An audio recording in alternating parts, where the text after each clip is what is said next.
get started and people can join as they join, I'd say. Okay. So Shireen, oh, yes, we've got more people. So Shireen from Third Cultural Solutions on our webinar on co-creating. If you want to tell us a little bit about it and get started when you're ready. Okay. Well, kia ora, everyone. I'm Shireen. I'm Shireen Chua from Third Culture Solutions, and my whole area is facilitating this whole space of developing intercultural or collective intelligence.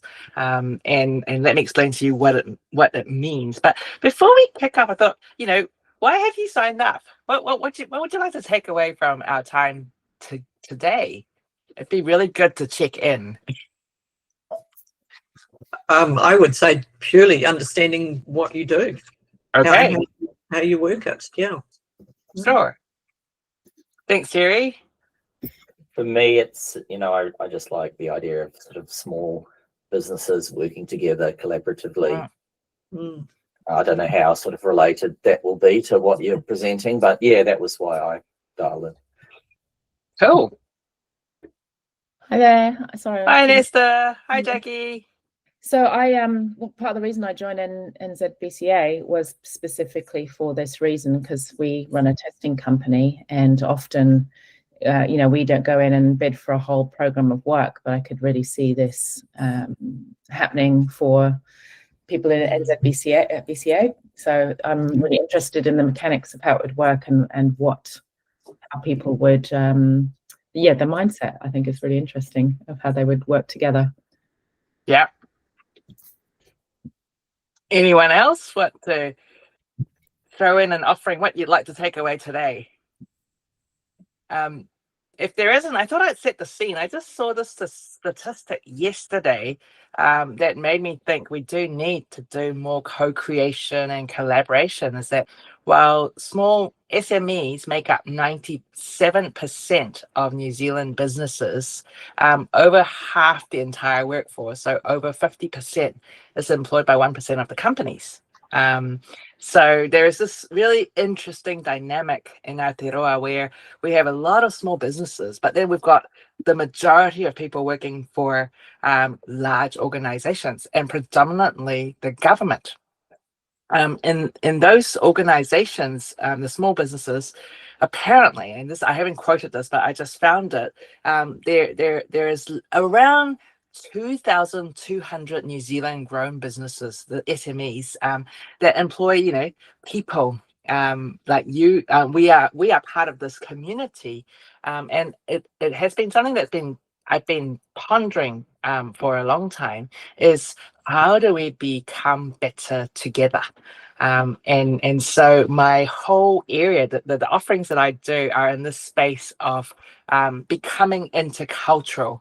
I used to be labeled as being in the diversity space or the equity space, but it's a lot more than that. It's about this deep connection of how we work together.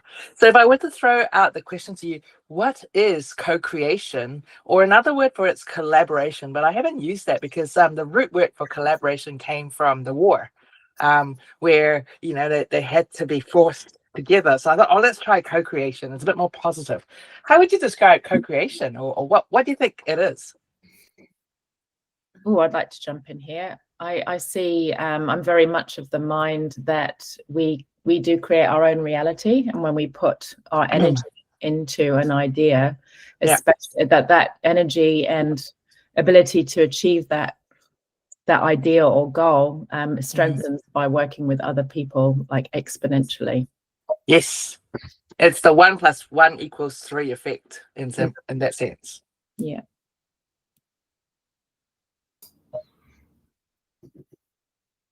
And I started this. I was talking to Dan and Natalie because that's why I joined the NZBCA was as a small consulting business. It was I was like, how do we work together? Because you have these big organizations or tenders or businesses, and for sustainability as well as impact. This co-creating requires us to, come together with our different offerings. And I've tried this and have a range of success. So there was a government tender, and I reached out to someone else and said, hey, I've got 2 people that we want to do this. We've got these sets of expertise. Would you be interested in joining us in this tender? And there was a range of response, but mostly said, no, we'll sit this out. And the flip side of that was none of us got anywhere close to it. When we had a lot of the mixtures to have made a really good tender. So one of the things the signal was, a lot of it is the mindset. How do we really create a mindset that is ready to co-create or collaborate together? And then the other one that I did in that tender, what was really exciting was the group of us that actually did get together. We learned so much about each other. We didn't get to the tender, but the practice of it was actually a really rich learning experience. And I'll share a little bit about that and some of the practical things that we tried out, which might also help. But one of the things was this mindset shift. So this was one example, and I've tried, it is my common practice if I do anything to really sort of start to trust people. And also I stole this picture of Splash because it's that I think it was in the last 2 sessions ago we talked about the red and the blue ocean strategy, and whether we have a scarcity mindset or an abundant mindset to say, hey, there is enough opportunities and work for us if we actually see it and we can put the dots together. And it's to trust both the process and the people.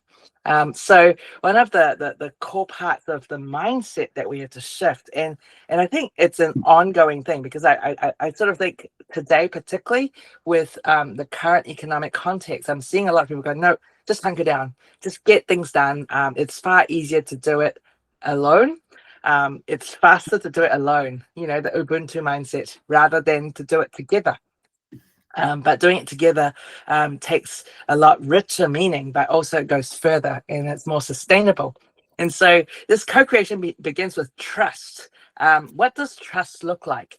So this leans into our deep values, which there are very many, but I often talk about it in the intercultural space. Trust is doing good together, honoring one another, and being empowering. So this is the deep parts of how we actually work, and to see the abundance that's there. So my first approach whenever anyone talks to me is not how can I do this job, or it's like, who is the best for this? Terry might be the one that's way better to do this, and there's abundance in saying this is the one that I think I'm far better to take back seat, and to start to connect the dots in this small community of 2,200.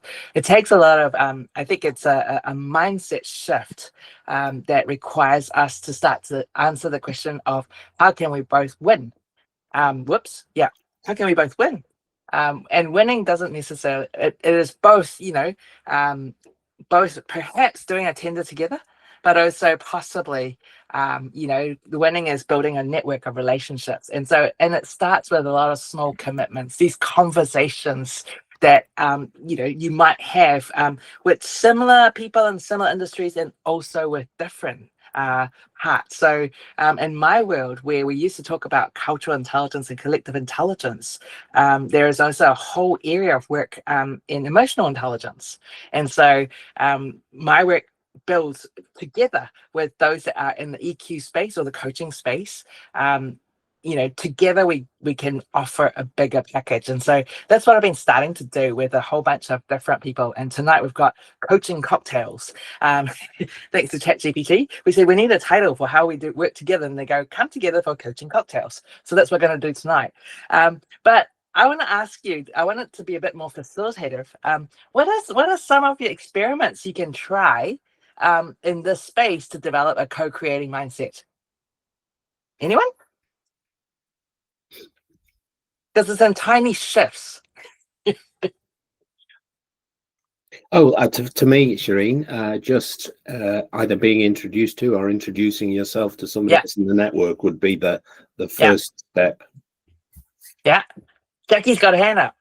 Shireen, I'd say it's not so much an experiment, so I might be a little bit off-piste here, but it is actually getting to know the other people. I think co-creation is incredibly powerful, but you actually need to get to know the people that you're potentially going to get involved with. And that's why networking opportunities and facilitation through things like the NZBCA is so important.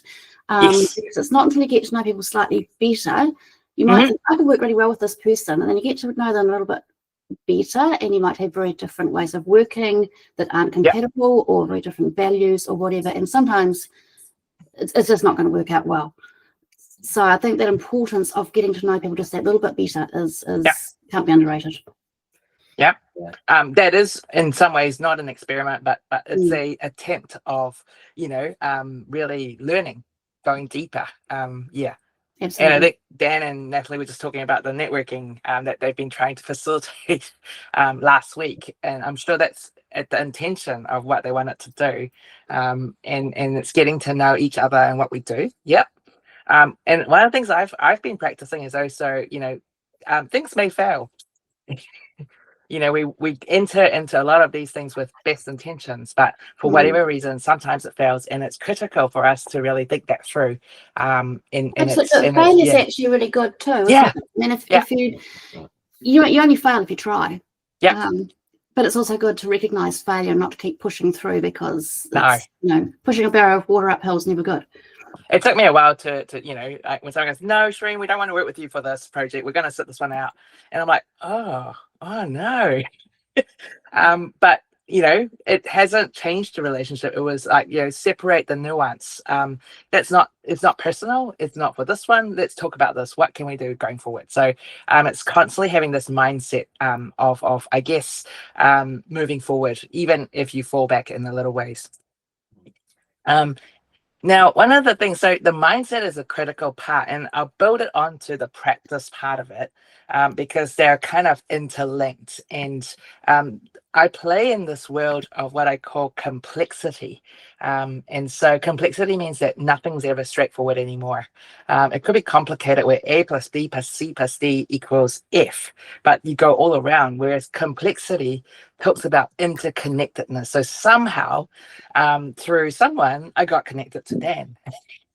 And through Dan, I've now connected him with, I've talked to someone else about. So we're all in this system of the NZBCA, but also in the New Zealand consulting system. So one of the things is, I guess, in terms of designing co-creation is to start to build it into, like you said, it starts with trust, and this whole area of sense making.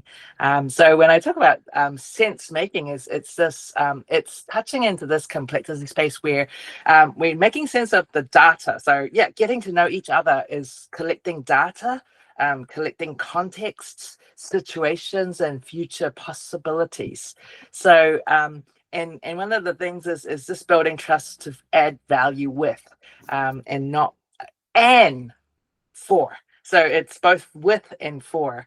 And so the mindset that has to shift is for us is think no longer either or to and. And if anyone has heard of the Kaianifan network, the Kaianifan network is basically the framework we talk about when we talk about complexity. And it's wrong way. It's this. So it's both. So there's certain things you do that are chaotic. There's certain things that you do that are simple. Co-creation leans into the complex and the complicated sometimes, because people are involved, situations change, it's dynamic. And so I pulled this down, and there are 3 steps there. So this is why I call it a test. Complexity requires us to go, oh, let's just give it a go, tiny shift. And then, did it work? What went wrong? So the failure part is critical in our data collection and our sense making. And then how do we loop back and do feeds? So this whole space is, I guess, growing our complexity fitness, whether it's with people, projects, the context we're in, which is a dynamic, we call it a VUCA/Barney environment. Barney being that our world now is brittle, anxious, non-linear, and indescribable. So that's our emotional response to the complexity today. And so this is kind of, I guess, one of the core parts is I wanted to give you a high level framework for you to take away in how you can practice co-create. Has anyone seen this framework, use it, have any questions? Chris does. Yeah, I used to sort of beat my head against the wall in corporates where the prevailing thinking is, let's make everything simple. Yeah. And it's used as sort of best practice. Yes. But in a complex environment, all that does is turn the dial the other way, more into chaotic. But still, people can't really handle the sort of probe, sense, respond. It's got to be plan. Yeah.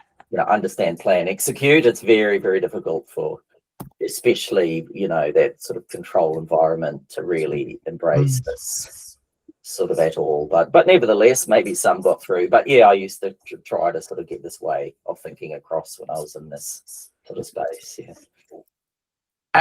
It's a developmental growth area to shift people's mindset so you can, but it takes perhaps a crisis or a heat experience. So this is the space of what we call developmental leadership, vertical development, where it's no longer about competencies. Like, let's just do the same thing better. Let's just, improve our processes. No. It's about taking a first floor or second floor approach at a system. So it requires what you call the maturity of your worldview. So I can imagine beating your head because the number of people I coach, many don't get there, but when the ones do, far out, the results are transformational. So I guess this is just to say, there could be simple co-creation, but generally it sits in the complex and hopefully not complicated space. And so one of the core parts of it is, so I talk about it in terms of relationship wise. I use this is the epiphany for when I created Third Culture Solutions was when you come from a blue culture and mindset, and when you meet someone that is from the red culture and mindset and values, essentially you've got to learn to work in this purple space, this complex, nuanced area where the practice of it becomes a give and take situation of certain things, but they're core things that you need to keep central. So your blueness and your redness needs to be part of you, whether it's your values or your purpose. But today's world in complexity, we need to flex a lot more. So in the past, we probably had just one purple dot, but I changed this to say, well, there's certain times you have to flex more and certain times you don't. And so this gives room for a lot of experimentation and so giving and taking in relationship, in projects, as well as in, I guess, how we work together in this space. And so the purple space is I often call it, whether it's in relationships but also in the co-creation space, is it takes sometimes a whole bunch of heartache or, like you say, failure, rejection, but making those choices to go, hey, let's just keep going. Because the reality is we're all here in Aotearoa, we're all trying to succeed.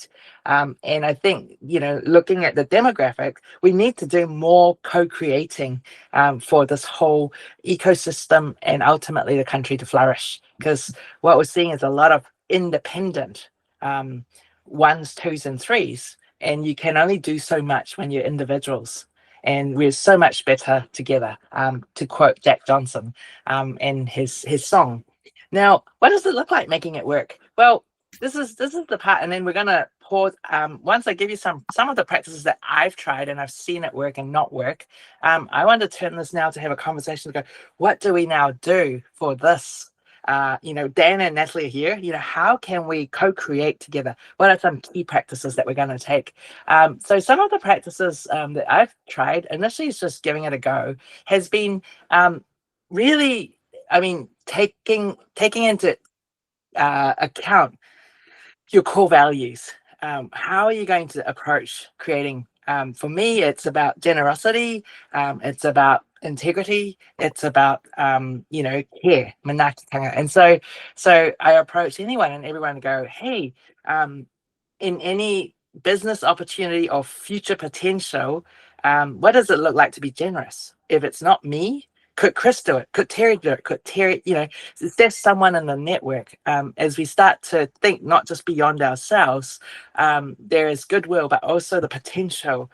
Someone else will benefit from this. And, it takes a lot of time to see these relationships grow, but I've seen a few come into this fruition, particularly in the space. So there's one area that I work in, which is with expats and global mobility, helping them to thrive here. So there's a ongoing partnership of relationship that has happened with another company called Mobile Me that does the relocations, and now we're starting to connect with we're two parts of a coin to the clients, which are generally our big like private PwC and stuff who are bringing expats in. So finding our values, we've also really learned to lean into being generous and saying, hey, if you do this, how can we do that? So have a think about what are some of the things that makes you red or blue, because that's the critical part. Charters can be firstly verbal intentions before, if it needs to be formal, writing it in. As you start to negotiate or co-create with different cultures, some may not have written charters. In my world, that is a global world, some are your word is your honor. And so knowing that is really critical, and how to empower it. I've used Trello boards and Miro boards to share.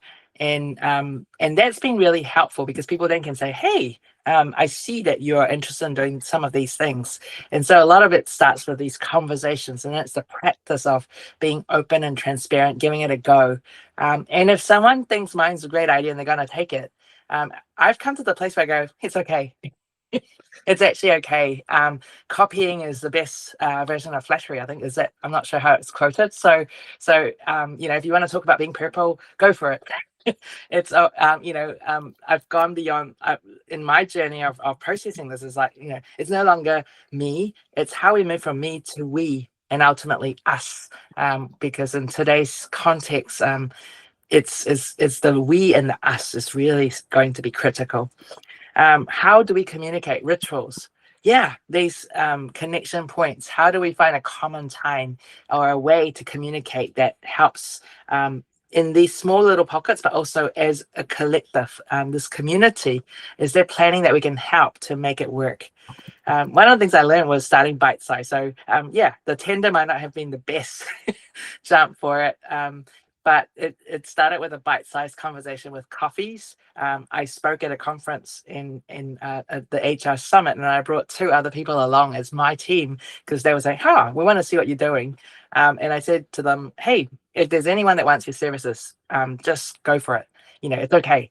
Because the EQ and the CQ part connect. And once they do one piece, they will need the other part. So if you know your connections, that's critical. Give it a go. It's been a rich journey. There've been good gains. There've also been really key big learnings that I've had. And one of the things to sum it up, I thought I'd make this there's 3 points to this webinar is I guess I talked about the mindsets. How do we think about competition to co-creation or co-opetition? Any thoughts on this space? Dan, Natalie, your experience here would be invaluable. I'm still thinking, Shireen, still thinking. Yeah, for me, just while Dan's thinking, it kind of depends how you frame it as well. I'm looking at a sort of a business context, and you might have 2 sort of small players, boutique, overlapping. So you think that's competition. But you could also look at it as, say, like a KPMG, a big global player. Are we working together to compete with KPMG, or are we competing? And I think we spend a lot of energy fighting each other. That's kind of one of the things I think about. I think it comes back to the trust thing again. I think that's tremendously important. And then just basically taking a leap of faith. Because the reality is that together you can be, two together can be so much bigger than the sum of their parts. And I know that's super cliche, but it's also really, really true. But you need to trust, then you take a risk in that leap of faith. The only thing I was going to add Thanks, Jackie. to that Is it something about? Yeah. So go on, Natalie. Oh, it's about the right people, and they're open. They're not. I think they've got to be open to it. Yeah. That was it. That was what I was going to say. So, what does trust and openness look like?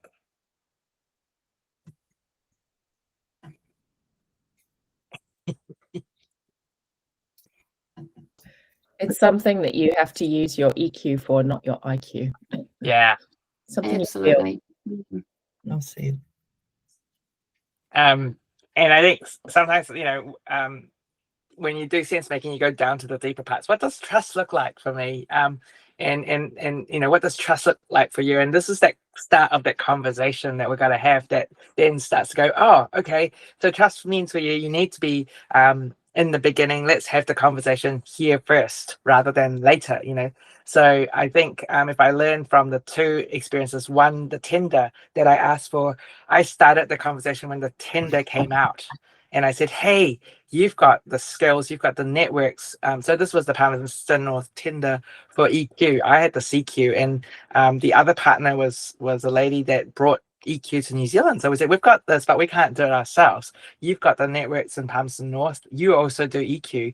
And there's a Māori component in my friend James. So we said, can we do this together? But we started at the project rather than beforehand. To say, what would it look like for us to work together? What are the things to share? Sometimes we often go straight to the pie of, how do we cut this? Or is it, what does good work looks like? Jackie, you've got your hand up. I have. Apologies for not having my camera on. I've just come out of a dreadful headache and I look like I've been mauled, so I'm just hiding myself away. What was I going to say? Oh, humbleness. I think there needs to be a degree of humbleness in all this, because if you are very arrogant and sure that you need to be top of the heap or whatever, it's going to be very, very difficult to get into that co-creation space. So I think you just sort of have to knock that tendency down a bit if that's the type of person that you are, and again, open yourself up. Yeah. The humility comes with a leveling and a degree of equality there in a relationship. Yeah. There's the humility, the authenticity, and the vulnerability. So not only do we talk about what we're good at, hey, please don't ask me to join you if it's all about this. I'm not very good at this. or going deeper than, hey, this is what we offer. What are the things that we don't do? Because that's the other part to the equation, is that I guess co-creation needs us to keep our uniqueness. But if we're not blue or red, maybe this is not the gig for us. Maybe with the green color, the green and the yellow. Oh no, the blue and the yellow need to make a green. So in the play of colors, it's, I guess, fitting out, knowing how I'll fit in this ecosystem that we work together. So this is the competition mindset is twofold. Is it's partly we need to compete. Competition is good in that sense to make better. It makes us better if we have that mindset. Co-creating is viewing it that together we can even be more competitive. So it's not about not having competition, but co-creation lifts us and amplifies that competition in that sense. The other part of it is this the design and practice. This is where I'm just coming out of a busy season, but really wanting to, I guess, see how I can contribute in this kaupapa of how do we embrace the practice of it? How do we design together? What are ways we can do this? With the launch of the marketplace, hopefully things are going to start to open up. How do we design together and be ready for some of those opportunities? What are the connecting nodes that we need to connect for, rather than design for a purpose, waiting for something to happen or a tender? it might be too late. How do we design now? Is a question. Any thoughts on that? Any ideas?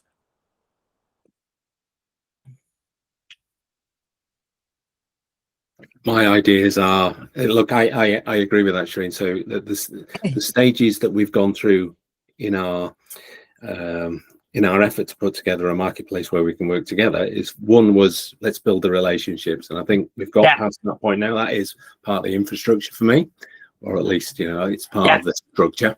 The second is probably now understanding, if an opportunity comes, what does it look like? Okay, is it an RFP? Is it one of the members is going to say, look, I think I've found something we can go for? What are those likely routes to have to pull the pin on this one? And then designing something around that. And I think, you know, it's complex, as you say. It's not complicated, it's complex. We don't know exactly what that is, so we have to be able to respond quickly with a certain amount of thought already having taken place, such as, what are you good at? What are they good at? Who's going to pull it all together? You know, there are certain things that need to be done to create any kind of bid. So that's as far as I've got in terms of thinking. I think I'd sort of build on that as well, that, you know, there is a need for leadership. Without leadership, nothing happens. You know, there's a lot of goodwill, there's a lot of conversations, but leadership moves things forward.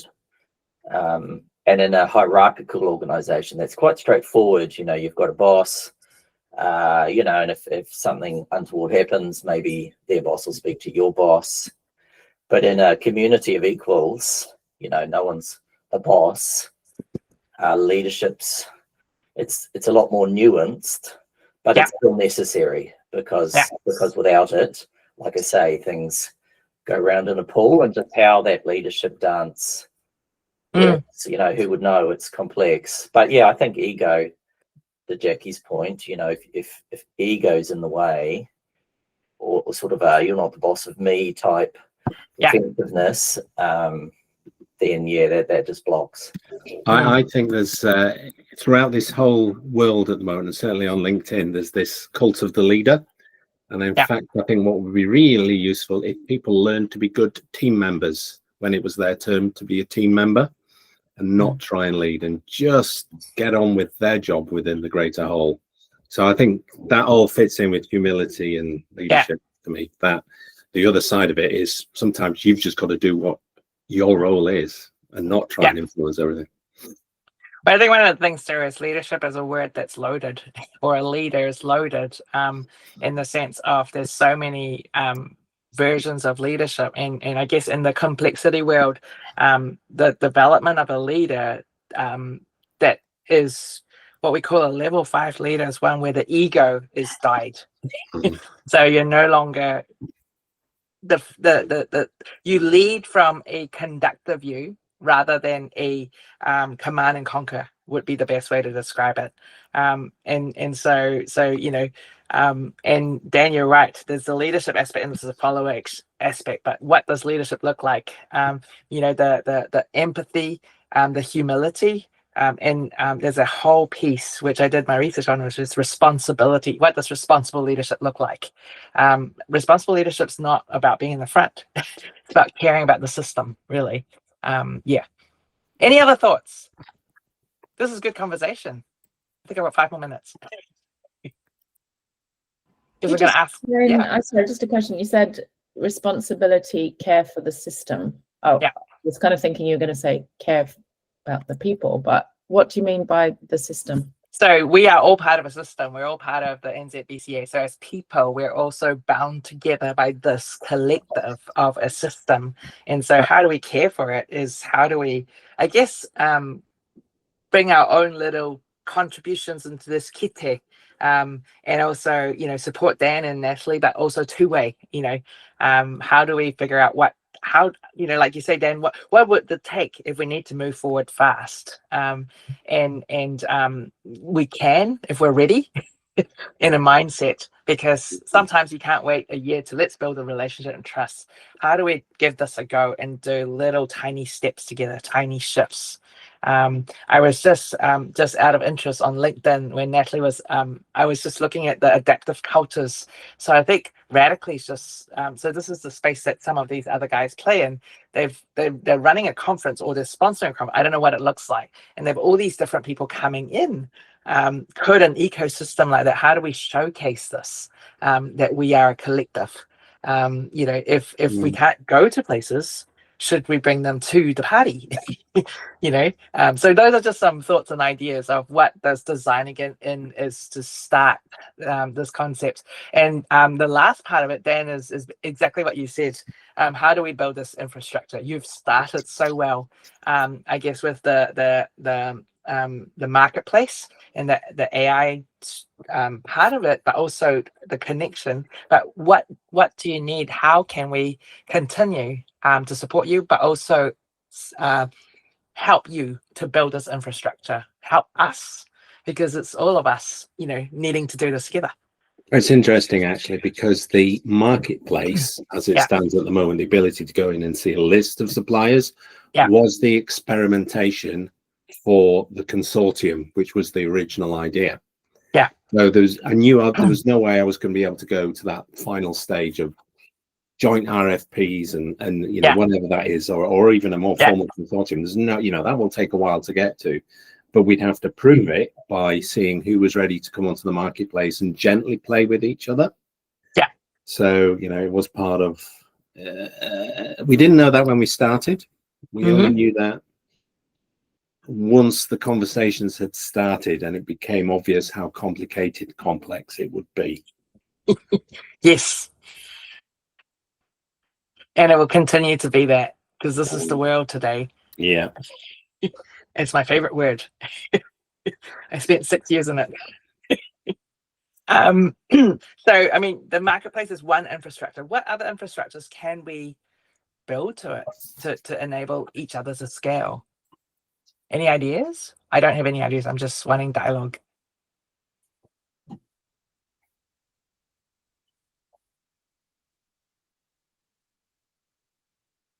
I know part of infrastructures, you've had these drinks, getting together meetups and stuff. One of the things is I was thinking over the next few hours, my intention is actually to have a look at who's on there and actually intentionally also do the one-on-one connections, because sometimes life gets crazy all the time, and we can't constantly just rely on you to create those meeting places. That we as members of the system can also go, hey, I'm just really interested in all these words and jargon, or I don't understand this piece that Chris is doing. We may be completely in different sectors, but you just don't know what can come up. And so I know for me, that's one of the things I want to do in this last quarter when things are a bit quieter, is to make time for whether it's e-coffees or, if we can't get to the things that you've done, how can we also support these relationship buildings? Because that's going to be the glue. Yeah, that's what I've done. I've reached out to a couple. Nice. Done one-on-ones. Yeah. I've got another one next week. So yeah. Thanks. Yes. Yeah, it's about small group connections, I think. It can be 2 of you, but even sort of 3 or 4 as well. But it's just choosing and putting your hand up and connecting with somebody and getting to know them a little bit better. And following up and showing up. So yeah, absolutely. I'm I think wondering. those small group connections are tremendously important, because you can scroll through and you can see a visual about what someone or a business or organisation can do, but without those personal connections, it's all a little bit academic, really. But when you have those small one-on-one or small group conversations with others, I think they can spark ideas about it. Builds a level of integrity, but it can spark ideas too about, oh, hey, never thought of such and such, but actually if we got together and this could actually work. Connecting the dots. Yeah, it's quite powerful. Yes. And I think Nesta, you wanted to say something too.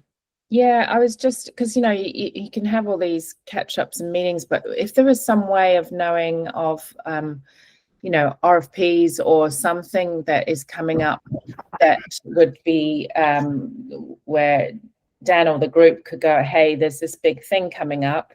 If we could build a team of companies who are going to get together to collaborate, then we've got like an idea, an actual driving point to build something specific, to do something specific. Because, you know, networking's great, but without anything to kind of drive a point and a purpose, then it's hard. Yeah, we can't just create those for ourselves. We need the opportunities.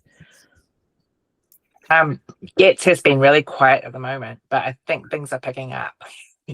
So there's the tenders website, the government tenders, that depending on what sort of disciplines and stuff, you know, is there an email we can sign up that can, you know, bring everything that this consortium has to offer and see what's there.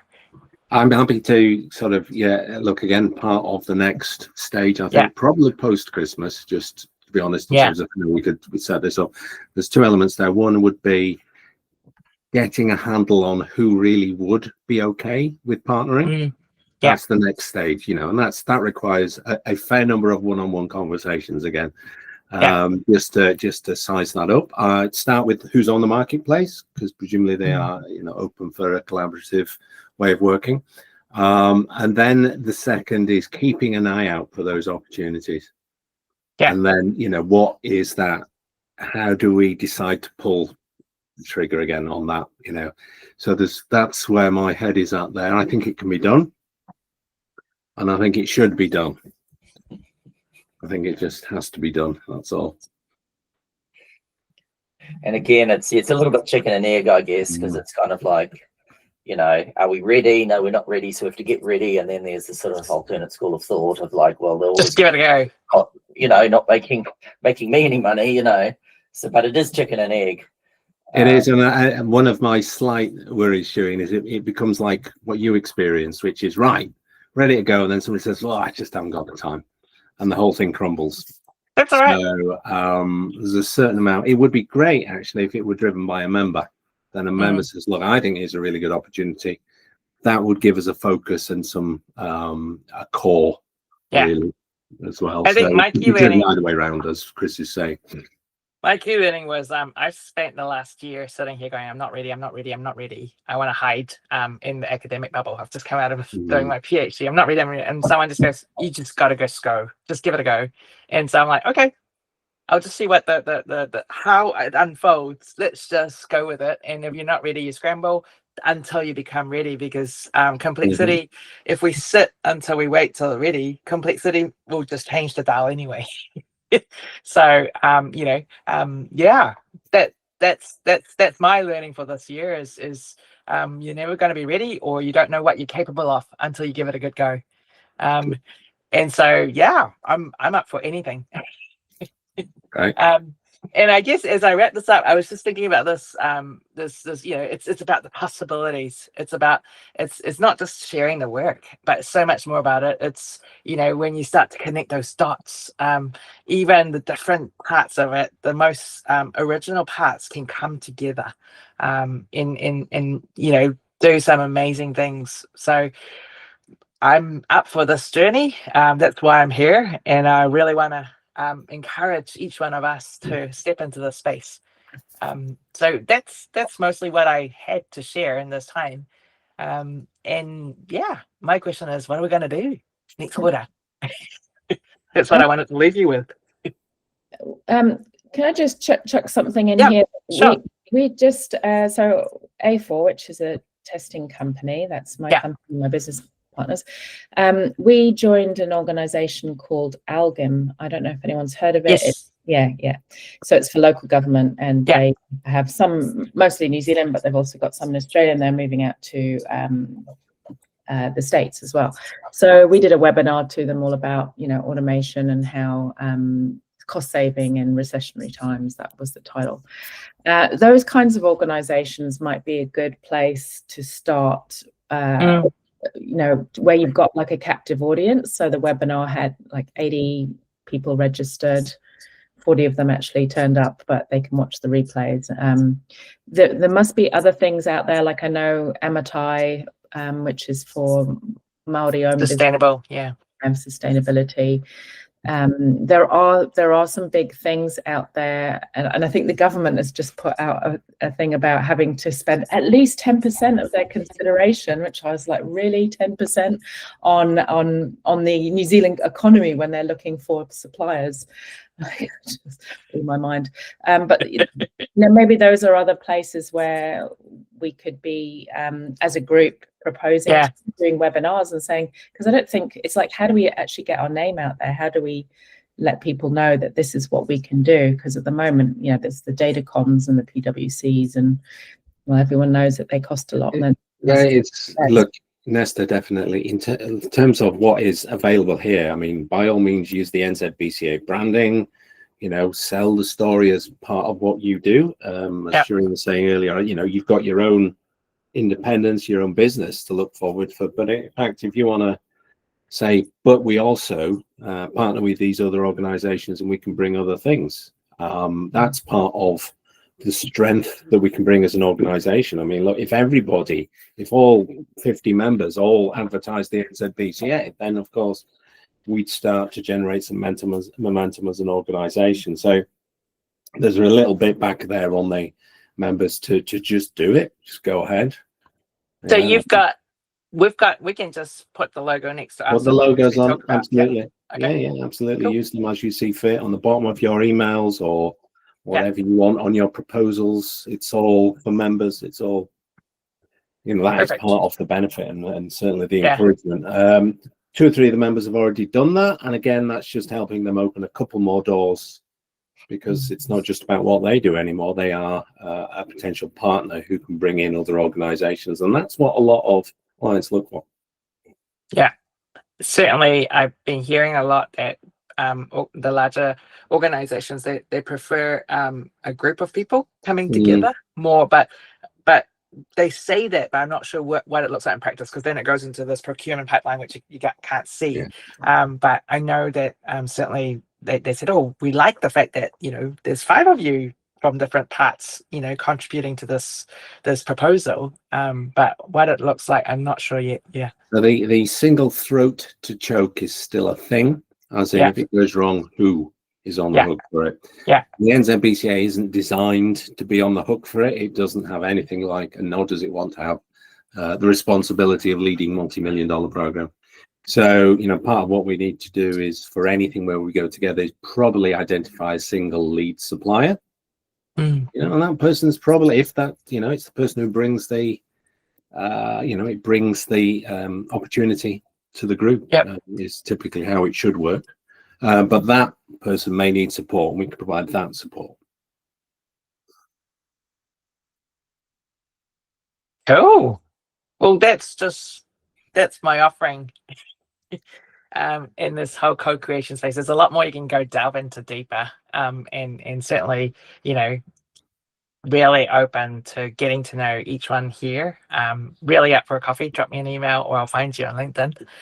But also, how can we, I guess, add something to this kite so that it will all flourish. Thank you.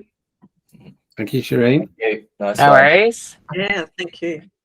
Thank you. Thanks very much.